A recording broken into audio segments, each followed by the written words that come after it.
Hey guys, Grant Goodrum here with another episode of Coffee Time. I am joined today by Matt Coolican from Bentleys Financial. How are you, Matt? Very well, mate. How you going? Oh, mate, very, very well. How hot is it been? It is a warm day, yeah. Oh, it is. I think it's going to 35, 36 here today. Had an electrician in this morning to redo the fans, actually. They're not working, so yeah. Mate, you're going to need those done. But as we all know, interest rates have been a really hot topic, especially through the meeting the last 2 or 3 days with the Reserve Bank increasing the official cash rate to 3.1%. Mm-hmm. Something that I think that I'm going to hand over to you, Matt, because I think there's a lot of people out there at the moment that leading into Christmas may be feeling a little bit of stress. Mm-hmm. The average home loan has gone up a lot this year.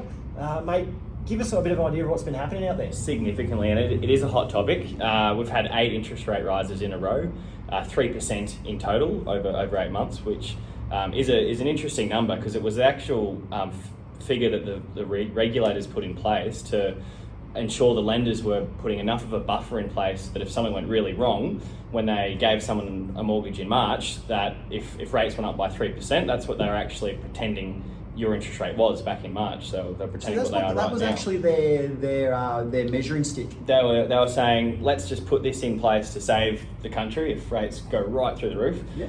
Rates have gone already up by 3%, and there's still predictions for it to go further. So there are going to be interest rates in the next few months that potentially people couldn't have been able to get approved for in March of this year. So we enter territory which is quite interesting because often the best way to make sure you're getting the best rate is by refinancing, and there will be some people who are in a situation where they're actually in mortgages that they wouldn't necessarily be approved for anymore. So it's funny you say that, Matt, because I've been selling since 2010. So from 2010 till probably about 2013, 2014, it was a very, very different market to say the markets of 2016 to now, where everything just sold and everyone was making money and it was everyone was happy. Yeah. Back in those days, I remember having conversations that were we have 3 choices: we can keep it, we can sell it, or we can rent it. Yeah. Unfortunately, the rental market back then isn't what it is now. So that scratched that off the table. Selling it wasn't always an option either because some people couldn't afford to take the shortfall. Yeah. So we will, introduce professionals such as yourself to say, guys, well, maybe our best option forward here is to refinance it and see if you can keep the family home. Yeah. As you know how hard people strive and work to get that deposit, to finally get that family home. That a little interest rate rise here or there, we don't want that being able to take that dream away from them. So refinancing in 2010 to 2014 was very, very popular, and I think we're about to see a bit more of that now. I completely agree. Yeah. So when you think about the fact that banks don't just get their cash from the Reserve Bank of Australia, they do pass on the rate rises in full to their old clients. But what you'll notice is the new offers for new lending clients. So they haven't actually gone up by the full 3%, even though the existing clients have felt the increases passed on directly to them. So, it is a bit of a, it gets joked about in the industry as loyalty tax. You get charged for sticking with your bank, and it is a thing. They are businesses and they're trying to make money, and that's the reality. Is they're focused on what they call their interest rate margin, and that's their return on what their goods and services are that they're selling, which is money.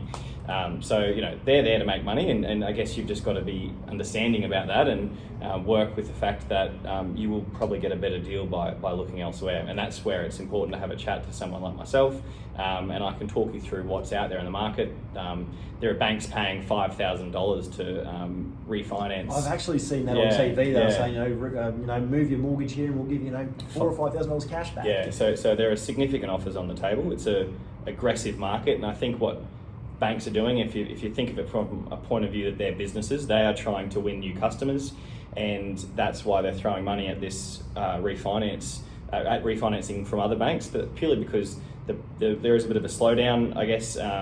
People are being a little bit more cautious. Less people are buying property at the moment potentially, and we're seeing that 100% in the market, where the market is still 100% moving, but the volume of buyers who are I suppose competitively bidding for property, whether that be through auction or private treaty, has definitely dwindled, and it's only because, like they said, that their serviceability, well, in my opinion, and please correct me if I'm wrong, your serviceability today is the highest it is going to be in some time to come.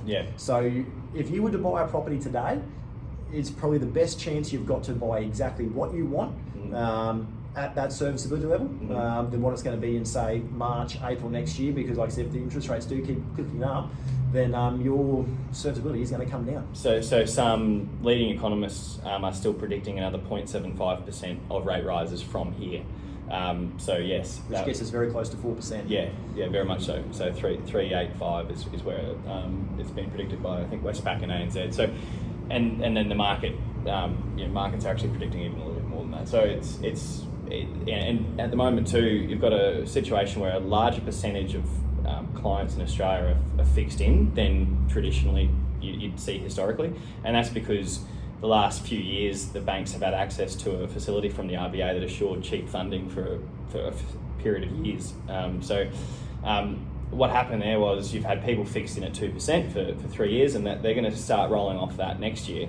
It's going to be a big jump up from there. We're going to see people's interest rates potentially triple overnight when they come off fixed. So, we'll see some interesting things next year. I think people should not be scared of it, but be aware of it. I think knowledge is power, 100%. And plan for what's happening if your rates coming off fixed. Maybe we have a chat and you can look at your budget, look at ways that you can reduce expenditure to be ready for what's coming. And what I'm going to do is I'm actually going to put Matt's details at the tail end of this video. If there is anyone out there who literally even just wants to give him a call, pick his brain and say, hey, look, I'm one of these people who's been locked in at, say, 2% for the last few years. My loan is going to come up in, April, May next year. What are my options? I think that's going to be something that is going to be very, very helpful. I'd love to have a chat. Absolutely. And meanwhile, even if you are out there looking to buy today and you just want to try and keep the banks honest, I think a mortgage broker is by far the best way to go at the moment, because you just don't know what's out there. And with so much competitiveness in the marketplace at the moment, with loans between banks and lending institutions, I think that you're crazy if you just I know that we call it the loyalty tax. But I think you're absolutely crazy if you don't have a look what's out there. Look, I appreciate that, and would love to help. Fantastic, Matt. Well, thank you so much for joining us on Coffee Time today, Thanks, mate. Man. My pleasure. Absolutely. And we can't wait for our next episode. Fantastic. All the best, See you guys. Take care.